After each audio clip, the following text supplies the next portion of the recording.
هنرمایه آفرینندگی برد راه بر سوی پایندگی. درود و پیام های فراوان بینندگان ارجمند تلویزیونی سینما. نشر نوبتی برنامه آفرینندگی است منظور شما.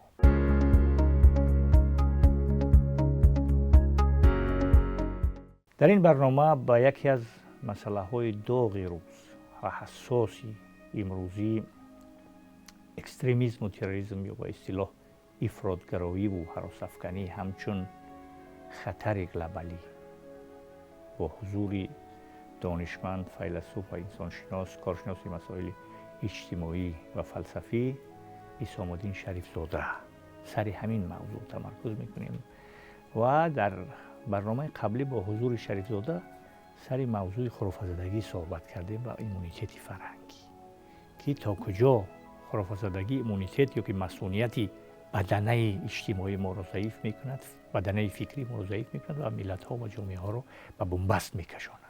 اکنون در این برنامه به همین دو نوع خطر گلوبالی، تهدید و خطر سخت گلوبالی که نه تنها در سطح منطقه بلکه در سطح جهانی نفوذ کردن، ائتلاف‌های زیادی هم، تشکیلات‌های زیادی هم در سطح جهانی و منطقوی تشکیل شده است که مقاومت به اون شود. گزارش‌هایی که سرور دولت انجام میدهند حتما در اول آخر سر همین موضوع، سر همین مرکبات سیاسی، سر همین وبا به اصطلاح وبای امروزی افراطگرایی و هراس‌افکنی تمرکز میکنند و پیشنهادهای منظور میدارند و گذشته از این استراتژی مقاومت ضد اکستریمیسم تروریسم برای سال 2021-2025 داریم و اینم تمام میشود این سال و باور دارم که باز برنامه‌های دیگری هم در این زمینه برچیده میشوند، راه اندازی میگردند تا اینکه همین نوع پدیده شوم که با نام افراطگرایی و هراس‌افکنی معمول شده است و یک تهدید و خطر جدی جهانی تبدیل یافته است، این آهسته آهسته از بین میرود، کاهش مییابد و جامعه ها در حال نفسگیری آزاد به سر میبرند. بار دیگر تشکر به شما که دعوت ما رو پذیرفتید و به اینجا اومدید سر این موضوع تمرکز بکنیم.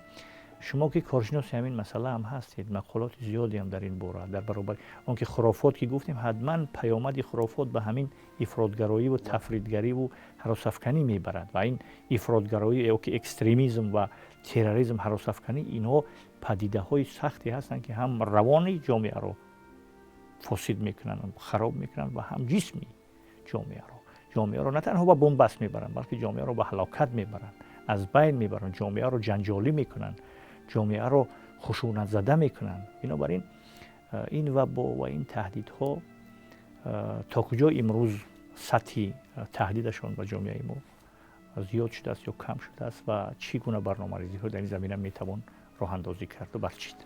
بفرمایید. واقعا خرافات با افراط و خشونت اینا یک ارتباطی بواسطه دارند و چون وقتی درباره افراطگرایی میگیم، اولا حد افراط است، حد تفریط است، حد مابین است. یعنی در هر کاره اون چیزی رو که حد عدالت میگیم، این همون حد وسطی است. این اگر برگردیم از همون اخلاقی که هم از افلاطون و ارسطو، همین حد میانه است، حد وسطی. و در هر کاری مثلا زیاده روی کردن خوب یا برعکس میتوند یا حد تفرید شود یا حد افراط شود.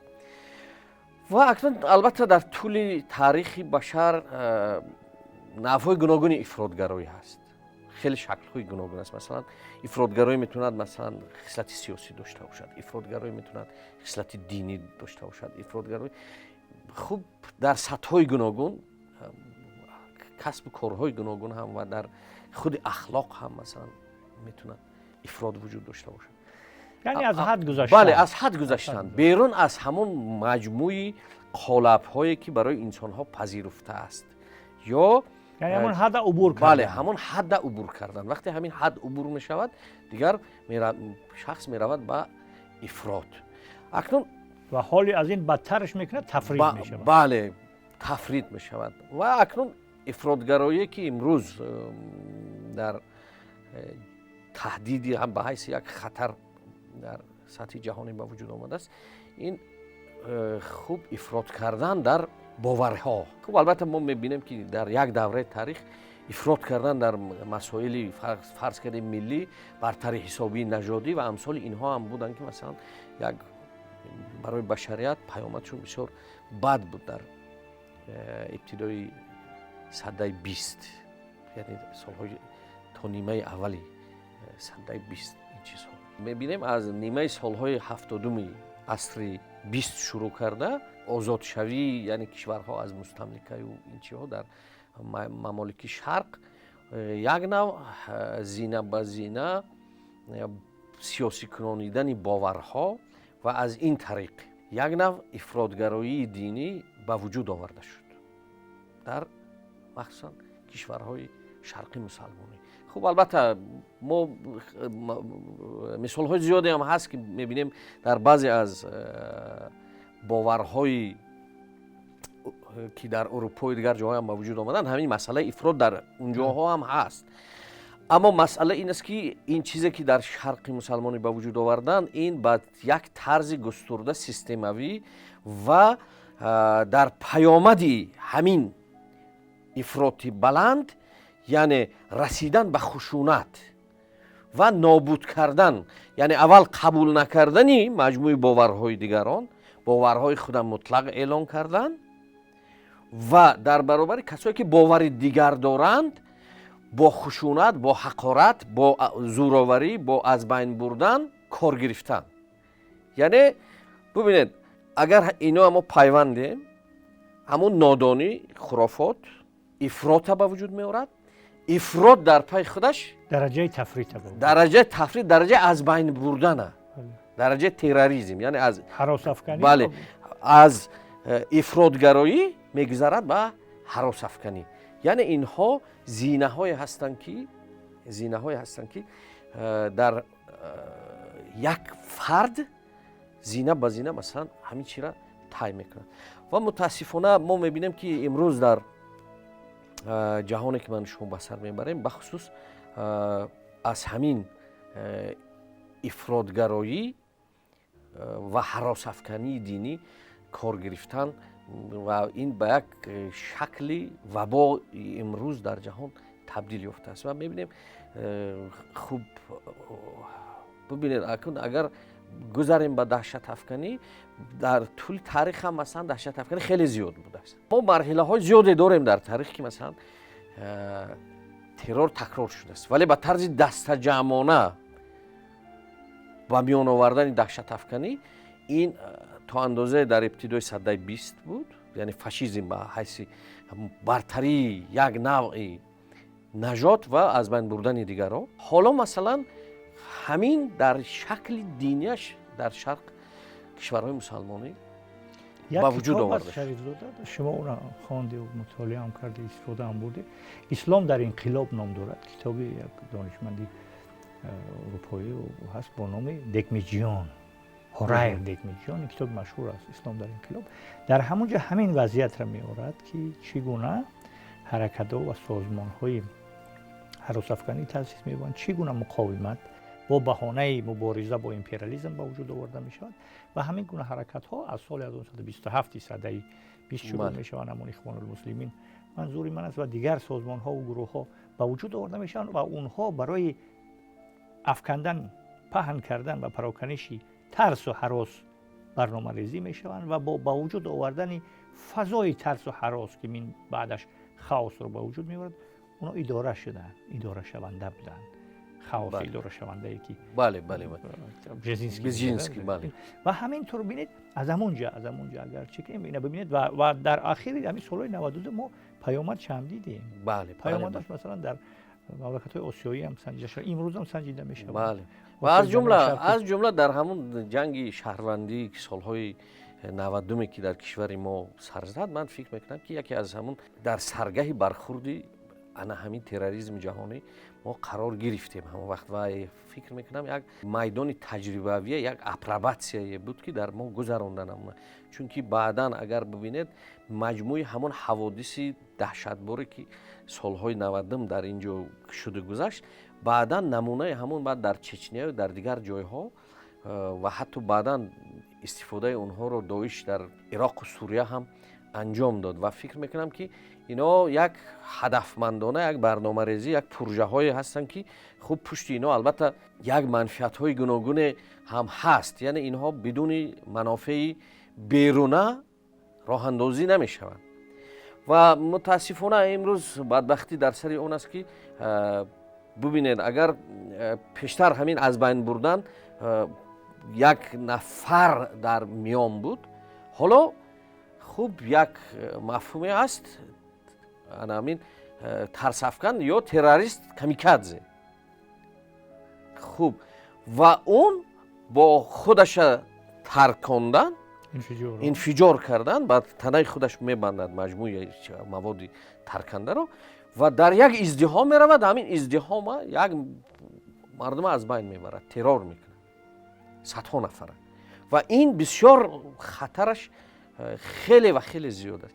و اکنون این هم از چی منشأ میگیرد؟ این هم از همون زینه به زینه سازمان دادن من همون افکاری بسیار وامانده بسته و همون باور و چیزهای خود برتر شمردن بر دیگرها و اصلا قبول نکردن، تحمل نکردن در برابر نظرات دیگر. این هم پیوندی همون بله. مثلا بنیادگرایی است یا فوندامنتالیسم. بله فوندامنتالیسم. بعد اون می شود تندروی رادیکالیسم می شود، بعد اکستریمیسم یا که افراطگرایی می شود و بعد تروریسم یا که هراس افکنی. یعنی در همین چهار زینه. لیکن ایناش همش اگر ببینیم همون با خرافات‌های هستن که اونها پیشگیری نمیشوند. اونها شکل میگیرن، اصل شکل میگیرن، یکی از خود انفجار به وجود میارن و در شکل مثلا هراس افکنی و افراطگرایی اینا بروز میکنن. بنابراین همون برنامه‌ریزی هایی که از جانب حکومت و دولت ما هم شدن در قبال مبارزه با مقاومت و مبارزه با تروریسم و اکستریمیسم، اینا به خاطر همین است که همین وبا در اینجا شایع نشود، در اینجا مرسوم نشود و این آهسته آهسته پیش بگیری کنیم، سطح سرایتش بشناسیم، تشخیص بدیم، مانیتورینگ کنیم، نظرسنجی کنیم، تشخیص کنیم، بازشناسی کنیم و در برابر این برنامه‌های آلترناتیوی خودمان را بریزیم. بله ببینید خوب پیامد همین خطربار اکستریمیسم و تروریسم ما در کشورهای شرق نزدیک بسیار برملا دیدیم. دولت‌ها را از بین بردن به همین واسطه. امروز ملت‌ها در حال ویرانی، در حال سرافکندگی قرار دارند. دولت‌ها تقسیم شده است. تمام دانشمندانی که در این منطقه ها بودند همه فراری شدند. مجموع سرمایه ها از این کشورها فرار کردند. دیگر مثلا یک قشر آگاهی جامعه پر ترور کرده شد، از بین برده شد. ثروتمندا ترک کردند. خوب کی موند؟ همین یک ملت دانشمندان و آگاهانش میتونن که سازندگی کنن، میتونن که مثلا از مجموعه اون ذخایری که در این کشور است از اون یک فناوری به وجود بیارن، یک استحصالات براهمونن، یک خط اقتصادی تشکیل کنن و همین کشور پیشرفت کنن. و اکنون حالا مثلا در این کشورهایی که به این حال افکندن شد گروه‌های تروریستی با نامی که گویا اینا مثلا جهاد میکنن، گویا که یک نظامی اسلامی به وجود میارن، گویا برای مسلمان‌ها خدمت میکنن، ولی چیکار کردن؟ و به همین مانند خوب در بعضی از کشورهای اطراف ترس دادن و پهن کردن ترس و با وجود آوردن فضای ترس به خاطر پیاده کردن برنامه‌ریزی‌های سلطنتی. بله همین طور است. بله. به خاطر بنابراین در برابر اینا مقاومت باید کرد. از اون در برنامه قبلی شما یادآور شدید همکاری متقابلا سودمند و همبستگی میان نهادهای مثلا انستیتوت‌های اجتماعی از قبیل معارف، از قبیل فرهنگ، از قبیل هنر، از قبیل ادبیات و نویسندگی و شعر و رسامی و نقاشی و همه اینها میتوانند که به صفتی ابزارهای اساسی فشارآوری تروریسم و اکستریمیسم و خرافات اینا خدمت کنند و اگر اینا بیدار باشن، اینا آگاه باشن، اینا هدفمندانه عمل کنن، حتما که ما میتوانیم که پیروز بیاییم در برابر این خطرها. و شریفزاد همچون کارشناسی که در این مسئله تحقیق کرده، کوشش کرده، مثلا شرقی مسلمانی را آموخته و کتاب‌ها و ادبیاتی که فراوانی که در این زمینه مطالعه کرده، مقالات هم زیادی هم در این زمینه نوشتید اکنون با چی نتیجه رسیدید که همین فضایی که مخشوش می شود و پیامدش نابودی است و جنگ و درگیری هست، همین فضا رو با چی گونه برنامه های الترناتیوی ما می توانیم که به یک فضای آزاد، به یک فضای پویا تبدیل دهیم و یک نسلی مبارز در برابر این خطرها رو، در برابر این کنش ها و این حساسیت ها رو به وجود بیاریم. بله و واقعا خوب. البته ما هم یک ملت هستیم که آسیب پذیر هستیم در برابر این خطرها، چون مثل دیگرها البته مثل دیگرها، مثل همین بخصوص حالا مثلا در همین آسیای مرکزی این یک منطقه تا اندازه به نظر من میرسد خطرپذیر است. پس از منطقه های شرق نزدیک افغانستان، حالا یک منطقه خطرپذیر دیگر همین مناطق آسیای مرکزی باقی میماند فکر میکنم. و اینجا بایستی همین مفکوره ملی، مفکوره دنیوی همیشه برتری داشته باشد. و دیگر اینکه خوب ببینید همین آزادی هایی که حالا مردم ما دارند در برابر دین و آیین و اینها، در زمان شوروی هیچ وقت همین نداشتن. اما این آزادی ها باید درک کنن که این آزادی ها به طفیل وجود داشتن دولت، به طفیل وجود داشتن ملت، این آزادی ها به میان آمدن و بخصوص دولت دنیوی. و به قدری همین چیزها باید رسید. یک دویم همین که باید از تاریخ گذشته ملت بسیار آگاه بود و همین به دولتی چی و دولتداری چی، باید این دو جوهر هر فرد باید فکر کند. صاحب دولت بودن چی، دستنگر بودن چی، زیر بار دیگران بودن چی و آزادی داشتن چی. خوب و همه عملهایی که فرق ندارد از طرف کدام فرد جامعه، کدام فرض کردیم وای مقامدار است وای در کدام سطح اجتماعی فعالیت میکند، پیش از همه در ذهنیت وای همین به وجود آوردن منافع ملی، که منفعت ملی ما باید در اولویت قرار بگیرد در برابر منفعت های خرد و کوچک و ریزه دیگر. چون که ببینید اکثرا همون نفرهایی که مخشویی میشوند و گروه های تروریستی تمایل پیدا میکنند، اینها با اینها یا پول وعده میکنند، با اینها یک کارهای انجام میدهند و باورهای اینها هم میگیرند. مثلا یک کار میکنند که خوب پسر پدر میکشد. ما در سوریه و در عراق دیدیم همینه. ببینید مثلا در همین سوریه تا دوری که دولت دنیوی بود، اونجا دروزی ها هستن، علوی ها هستن. من یک پژوهشی انجام داده بودم در برای سوریه. اونجا باورهای زیاده هستن، نه که همونها یزیدی ها هستن. همین ها در همبستگی، در آسایشتگی به سر میبردن، کسی را نمیکشت، یگام اختلافی نداشتن. خوب حالی میدونید هر روز از دروزی ها 100 نفر میکشن، از علوی ها 100 نفر میکشن و گرفتن چیکار کردن. یعنی باید همه اینها سبق باشد برای ما.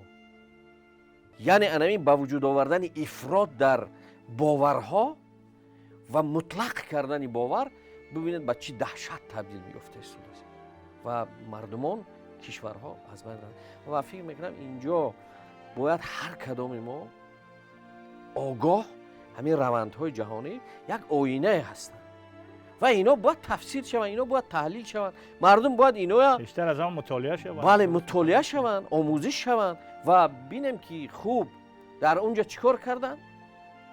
خوب شما چی نتیجه داد؟